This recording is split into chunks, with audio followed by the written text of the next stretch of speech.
কিছু বিষয় নিয়ে কখনো কাউকে ক্ষমা করতে নেই। যেমন কেউ আপনাকে কষ্ট দিয়েছে, আপনি যদি তাকে ক্ষমা করে দেন, দ্বিতীয়বারও সে আপনাকে সেইভাবেই কষ্ট দিবে। কেউ আপনাকে ধোঁকা দিয়েছে, আপনি যদি তাকে ক্ষমা করে দেন, সেই মানুষটা দ্বিতীয়বার আপনাকে ধোঁকা দিবে।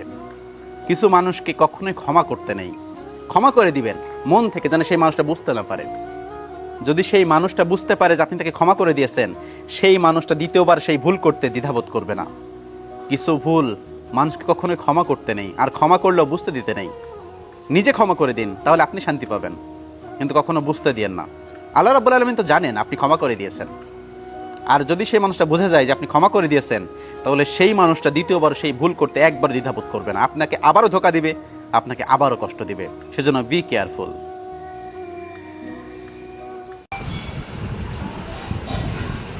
গাই করে একটা আপডেট মেরে দেবো ফোনের, সব বিগড়ে যাবে। খাতারনাক।